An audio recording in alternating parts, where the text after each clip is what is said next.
JavaScript is the language of the web, and it's a must-know technology for developers regardless of your stack or your specialty. Despite its history, some of the brightest minds in computer science have standardized the language at ECMA International over the past years. A few relatively recent updates to the ecosystem have made it very desirable. There's TypeScript, which is a superset of JavaScript that was created by Microsoft with type safety and other great features. And TypeScript is wildly popular and well loved by developers, and the learning curve is very manageable if you know JavaScript.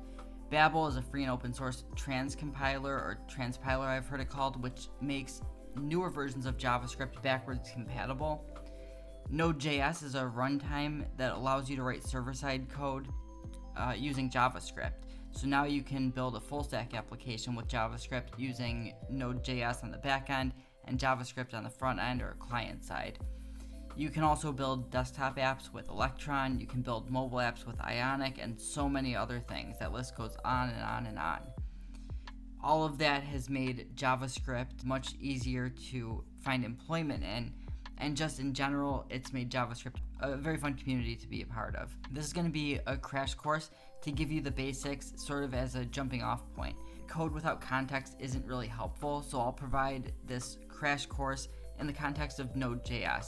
We're going to run through some JavaScript basics, and then I'll help you get your machine set up for Node.js development. Don't worry if you don't take all of this in right away. This is, like I said, just a quick overview so that you have the context moving forward. I'm going to use a desktop application called Run.js for demonstration purposes, just because it's nice and easy to use. It's what's on the screen right now, but we'll move to VS Code very shortly. So the first thing that you need to know is defining a variable. There are three ways to define a variable. There's var, let, and const.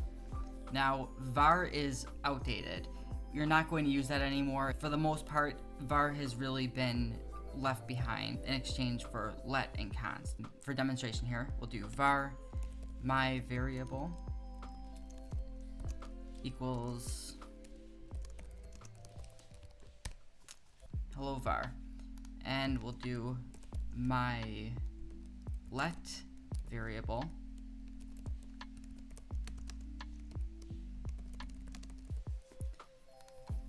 my const variable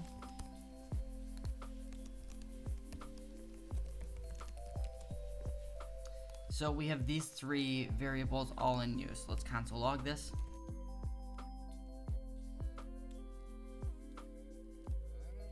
With var and let, we can reassign it. So let's try this.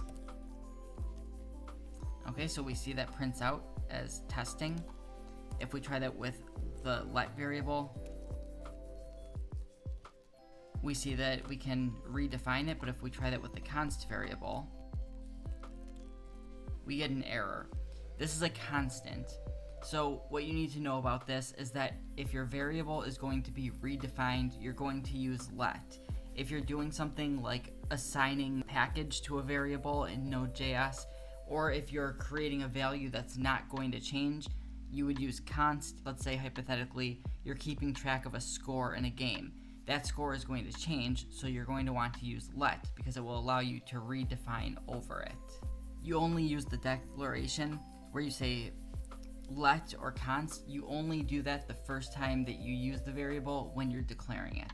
Your variables are going to use the equal sign to assign it. So we're assigning that. If you use two equal signs, what that's going to do is it's going to compare a variable. So let's try console log test, and it's going to print out the word test. Now if we do my var equals test, it's going to say true. Now let's make it say the word nothing. So now it says false because my var, which is nothing, does not equal test. If, however, we forget that we're supposed to use a double equal sign there, we use a single, what it's going to do is it's going to reassign the value. This is a common mistake that a lot of people make. So what you have to do is always make sure that you're using the correct equal sign for the situation. Now, besides single, double, there's also a triple. So let's see what that is. We'll say let 1 equals 1. let string 1 equals 1. So let's console log this.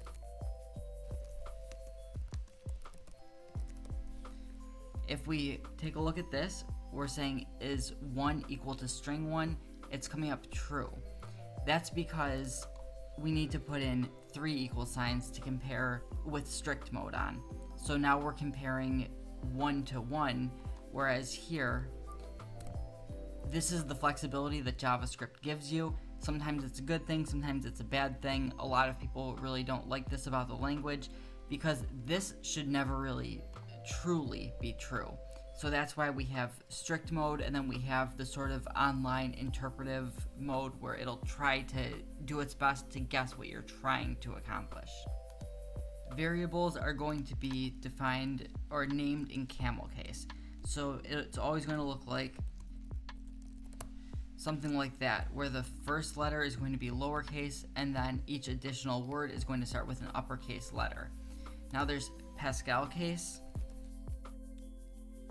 Var, it starts with a capital letter.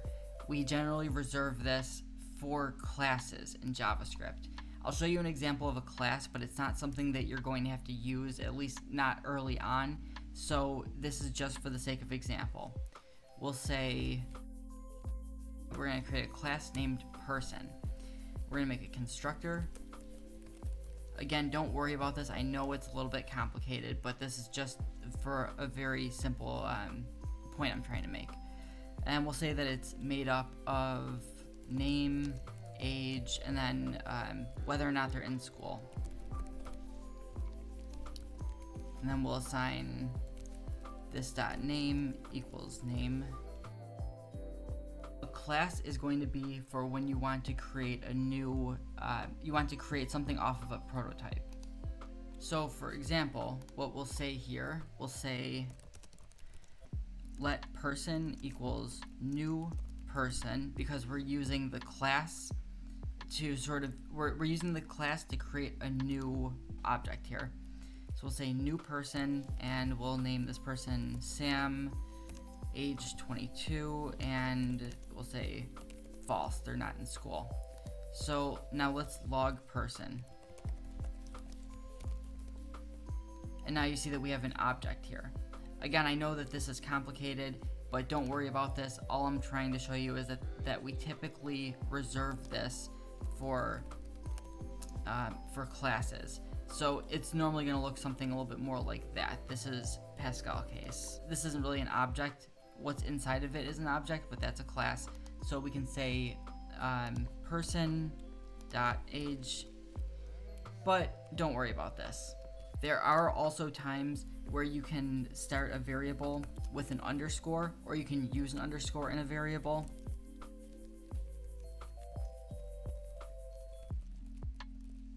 So you can see that it lets you do this, but you're generally not going to do this outside of a few very specific use cases. But traditionally, you're not going to see much of that outside of database work. JavaScript has 6 data types, which are undefined, Boolean, number, string, big int, and symbols. So again, as a beginner, if you're just starting out, you're not going to have to worry about big int, you're not going to have to worry about symbols too much.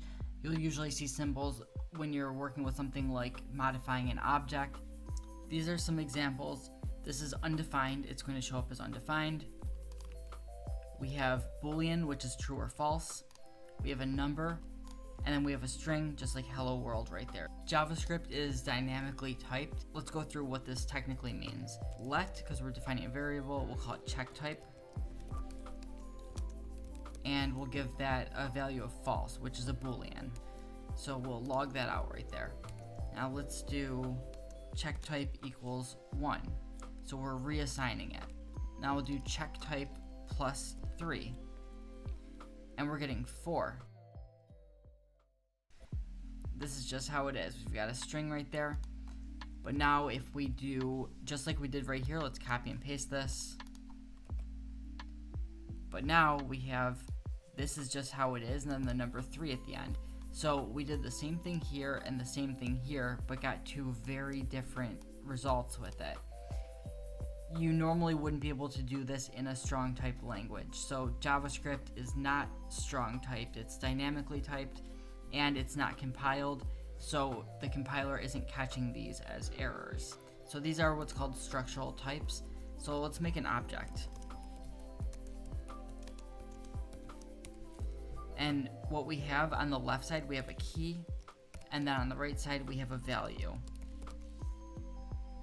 So let's add a few more values in here just to continue working with it.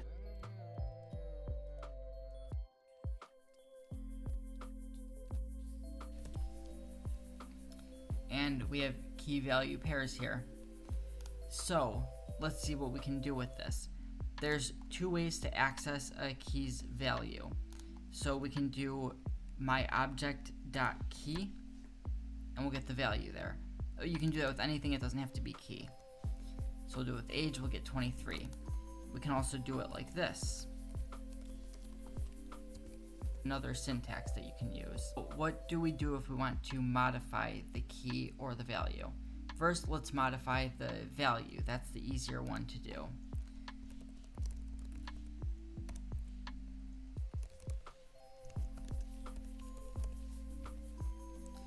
So now my object.name is Sean. So let's print my object, and then we have key, and we'll call this modified value. So of course, let's try this again. We see that the key is modified value.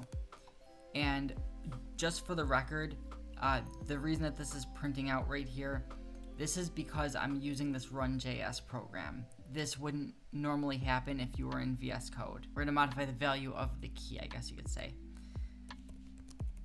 So we'll say my object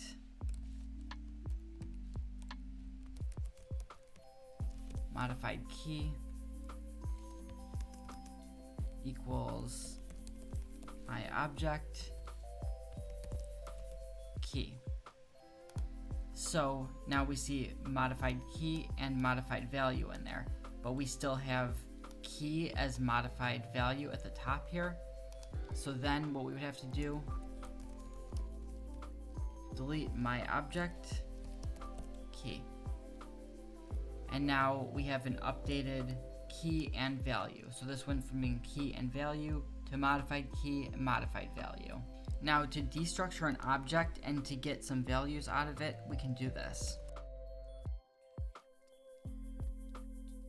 We're pulling name, age, and in school out of my object.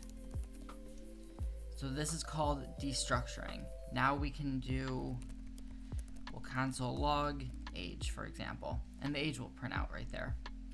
So the next thing that we have is going to be arrays. Arrays are also very common. It's something that you're going to run into all the time. So we'll define blank array as a blank array. Let's try this. We want to add something to it, so we'll say blank array dot push hello.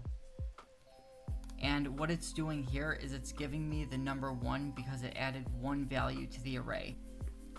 And now we see that the array, which is still named blank array, has a value of hello.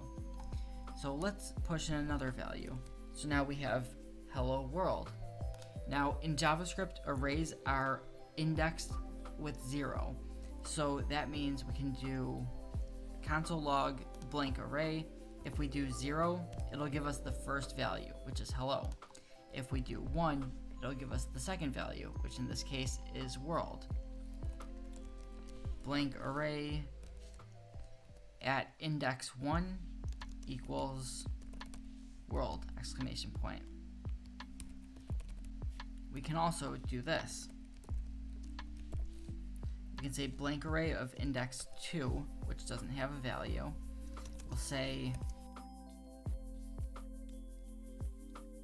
arrays can have mixed types.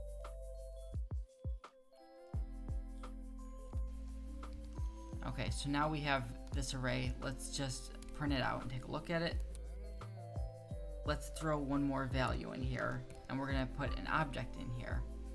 So for the object, let's say testing true. So now we see that there's an object in there. We could also maybe do not testing false. So now we have two items in our object. Another very common thing that you're going to do with arrays is you're going to need the length of the array. So we'll say myArray.length, and it's going to tell us how many values are in the array. Alright, so if we need the last value of the array, we just say myArray of index myArray's length minus 1. Now, in this case, we have an object here with two values. So let's go a little bit further, and let's say that we need the value of the second part of this object right here. So we'll say dot not testing, and we get false. So we've scoped down the value of what we needed. So we took the last value of the array, and then it was an object, so we pulled out the last value of that object. We need to go over functions because it's going to help put some of the stuff in perspective. It's going to help give some context that we definitely need. There are two ways to define a function. The first one is sort of the old traditional way. We'll say function, and we'll call this add. And then we put arguments in these parentheses here. So we'll say number 1 and number 2. And then inside of the square brackets after it, what do we want to do? We want this to return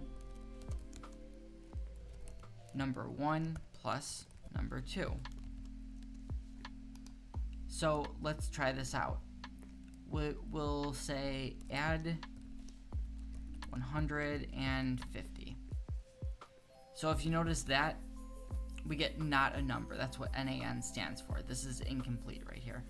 So if we put 50 in there, now it's doing exactly what we're telling it to do. It's taking two numbers as arguments, and then it's adding them together by returning this plus this. We can also say sum equals number 1 plus number 2. And then we can return the sum. The word sum, the word add, these don't matter. Also, number 1, number 2, these could be anything. We can call this function ASDF, and it's still going to work. We can call this RRR, TTT. Whatever's inside matches what's on the outside. But make sure you use meaningful names. It will make working on your code and debugging a lot easier. This is the old style. Now I like to use the ES6 arrow functions. Sum equals, and then we do an arrow function and create the brackets. Now again, what we need to do is we need to give it the arguments. So we'll say first number, second number. First number plus second number. Keep in mind this right here is still printing from right here. So what we're going to do now, we'll say sum, and we'll do 500 and 160. So now we have 660.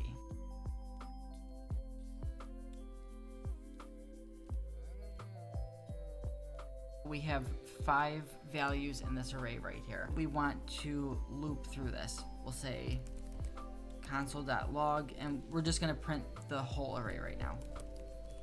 I'm doing this just to get it to pop up on the right side over here. So now if we want to loop through it, there's two different ways that we can do this. This is what I prefer, is for, it's going to be we'll say let I equals 0. So we're instantiating a variable with a value of 0. And then we're saying if I is less than name array dot length, then we're going to add 1 to I. So now we're going to create a code block right here. And what we're going to do in here is console log name of index I. So what's it? Oh, okay, we have it called name array, not name. So it's going to loop through there and print the names out.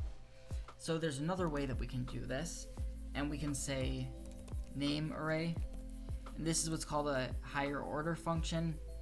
It's something that's built into JavaScript. So we'll have name array.length. That's not at all what I'm trying to do. We're going to say name array.forEach, and then whatever word you use here, it doesn't really matter, but for context, I'm going to make it say name. So we'll say for each name,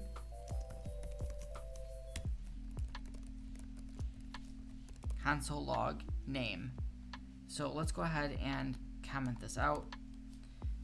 And so what we see here is that it's doing the same thing as this. And this is the one that my brain just, clicks with a little bit better. So let's put an if statement in here now. We'll say, let's comment out this console log. We'll say if, so right now we're looping through here. And then while it's looping, we're going to say if name array of index I. So name array for whatever index that this loop happens to be on. If it equals n, then console log, and we'll say, so we don't want this to say n is at index I. What we want it to say is n is at index 4. So if we use backticks, we can use these brackets with the $sign before them to get it to print out the variable. So we can also do this with Ann's name. So we'll say name array of index I, Ann is at index 4. This is a good opportunity to show another higher order function, which would be 2 uppercase. So we'll just throw that in there, and it's going to make the name uppercase. So there's a lot of these higher order functions built into JavaScript, which just sort of make your life easier. This is just a good example of where to use one of them. So I paused the video here to type these out because there's no need to make you sit through this. What I did was I created 2 more arrays. I created an array for age and for this Boolean for in school.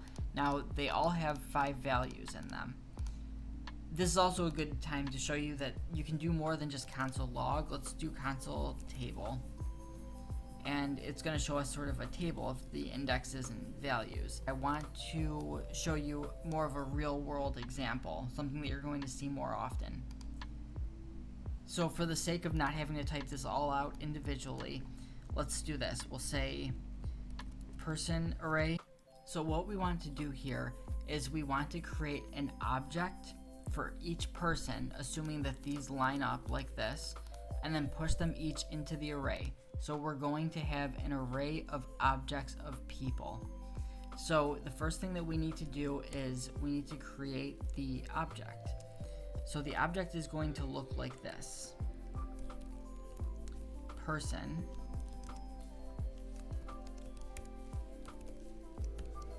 name, and I'll just leave that blank for a moment. Age, that's going to be a number, but we'll leave it blank. And because it's an object, there are parentheses after each one. And then in school array, or in school. Again, this is going to be Boolean, so true or false. Just a placeholder, I'm going to put another empty string in there for a second, so we can walk through this. So we need to create this structure for each of these people and then push it into this array. So let's create a function, and the function will be called, we want create people to return a person object.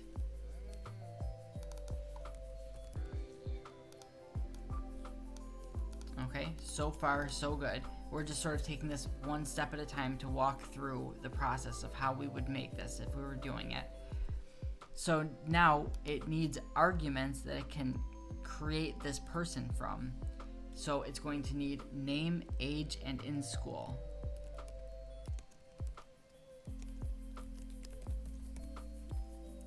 So just for an example here, if we wanted to create a person, we could say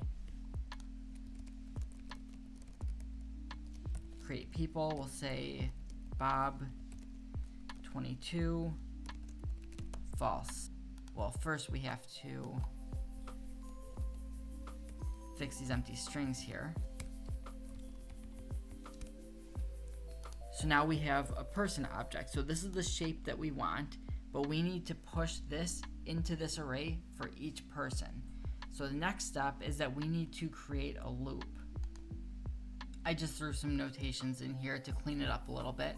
And to give us a little bit more room, let's just go ahead and put this on one line.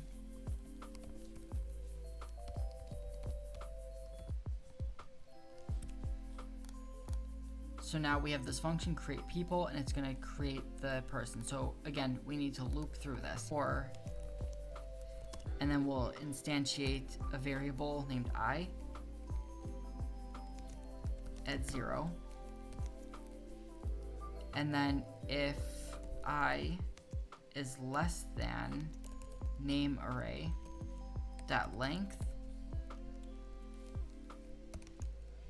we're going to add 1 to I. So now what happens inside of this loop? Actually, just for the sake of example, I think this should work. If we do person array dot push, they're all going to be the same value, right? So it's going to be the stuff that's hard coded in here. So just so we remember, the create person function is returning this value right here. So that's why we have it nested inside of person array dot push. Person array represents this empty array right here. Push means push the value into that array, and then everything that happens in here, which ultimately results in this return value, is what gets pushed in there. So now let's replace these hard-coded data points with variables. So this is going to be name array of index I. This will be age array of index I, and this will be in school array of index I. This is sort of a nonsensical way to do this, but I feel like this is best for the sake of visualization, for learning to understand the concept. So if we throw a comment in here, we'll say, okay, so that's what we just did there. That's how we created this array of objects. Now with this person array, if we want to get, and we did this earlier, so let's see if we can remember how this works. If we want to get the last value off of this, we would say person array of index, and then for the index, we'll say person array dot length -1, because it's index 0, whereas the length is counting 1, 2, 3, 4, 5. So now we have the last value there. Let's go ahead and modify the person array by saying person array dot pop. And now we can see here, let's also do this. So this pop right here, what this is doing, if we get rid of it, we see that and goes back in there. Now if we put it back, it's going to get rid of and it shows it right here. It's popping it off the end. It's going from 5 values to 4 values with this removed here. I'm going to go ahead and copy this array right here, and I'm just going to manually paste the values here, and we'll call this person array. So again, we can print that out. So again, we're going to do string interpolation here. So we'll say console log, and then we're going to use backticks, and let's make it say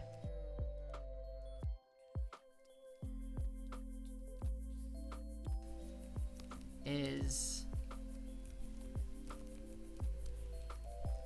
person array.age.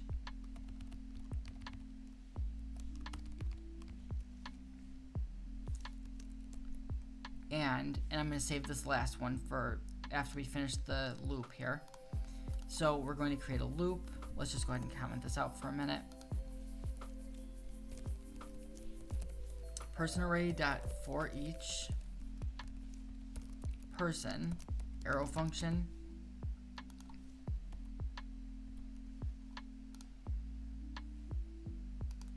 Now, the thing that I want you to take away from this, what we're doing right here is we're creating a variable. When we put the word person in here, this is creating a new variable. So now we have a new variable called person.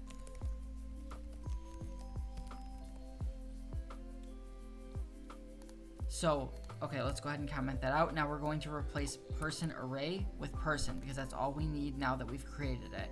It's a singular person. Sam is 33 and. So you see how that works. This is the array being, this is the variable being created, and this is the value of it for each iteration of the loop. We're going to add a ternary operator in here. So a ternary operator, it's going to essentially determine is this true or false, and then it'll do something different depending on the situation. So let's go ahead and we're going to put this in here so that we can add code, and we're going to have a check in school. So now let's put a question mark here. We're essentially saying, is this person in school? And because it's true or false, it's gonna know the answer. So is this person in school? If true, we want it to return a string that says is in school. If it's false, which is denoted by the colon, we're going to have a return a string that says is not in school. Didn't put person here. There we go. So Sam is 33 and is in school. Sarah is 44 and is not in school. So that string interpolation is very helpful. Something a little bit more practical possibly would be, let's say we wanted to make a new array of people, only the people that are in school. So we'll say in school. We already have the in school array, right? No, we don't because we deleted that. So we'll say in school array. Make it a blank array. And then instead of console logging this out, what we're going to do instead is we'll say if the person is in school, so this is all that we care about right here. We'll do an if statement. So if person is in school array dot push person, and we'll console log in school array.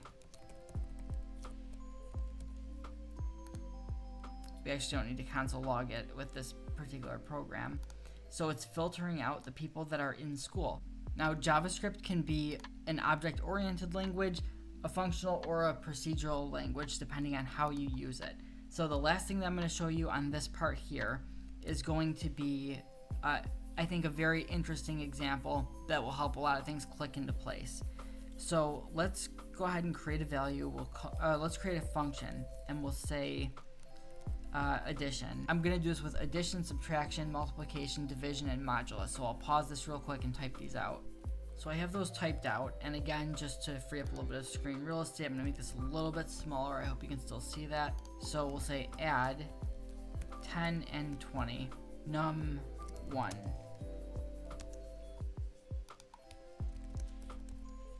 So now we have these two variables here, number 1 and number 2.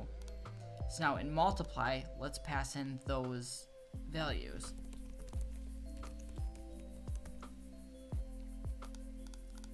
So now we have 2400 because what it's doing is it's taking the I should console log this.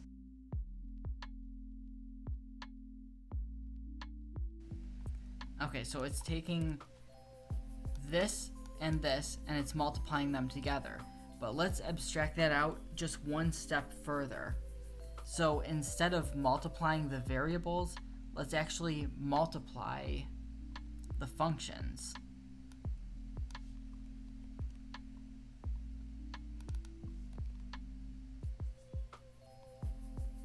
And where's the other one?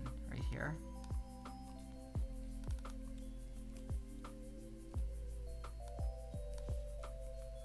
Go ahead and delete that. We'll delete that. So you see it still works. You can pass functions as arguments into other functions. And that's a functional programming style right there. And actually, let's go ahead and just get rid of these to clear up some space. So what we can do here, this modulus operator, the percent symbol here, it's going to give you the remainder if you haven't figured it out by the name yet. This is essentially all that you need to know about it. So keep in mind that we're rounding this. So we're dividing 10 by 3. 10 goes into 3 full times with 1 remaining. So if we multiply the rounded version of 10 divided by 3, we multiply it by 3, we get 9. Then we add the remainder, so that's the modulus operator, the percent sign. It's going to add the remainder, and then we end up with 10. So there are some times where you're going to need to use that, but it's, again, not something incredibly common. If you made it this far in the video, I give you a lot of credit. Once I realized all the things that I had to go over, I realized it was going to be more along the lines of a half hour. So I think we're looking at like a 35-minute video here right now. I didn't get to Node.js. I actually recorded a whole section about Node.js, going through making an API for a joke app. But I didn't want this video to be any longer than it is, and I sort of ran out of energy throughout the whole day working on recording this video and editing it down. So I'm going to start fresh and make a Node.js quick start guide. It's going to bring you from having no information about Node.js to being able to create a web server and then make API calls and host web pages with routing, all that fun stuff. It's going to be sort of like a blank slate that you can build on top of. So that's going to be the next thing that I work on. Please comment below. Let me know if you have any questions, comments, concerns, feedback, anything like that. I'd love to know what you thought. And stay tuned for the next video. And last but not least, if you haven't already, go to ProjectNext.App. This is the website that I just made, the web app that I just made for developers to work on their side projects. I have a video that shows the making of this platform. But if you haven't signed up for it yet, please check it out. I think that you'll have a lot of fun here. It's a good place to learn. It's a good place to network. And we're doing a formal launch 2 weeks from now. It's going to be a really good place to learn to code and to meet other developers at all different skill levels. Not only that, but it's going to be a good place to track goals and hold yourself accountable. So I look forward to seeing you there.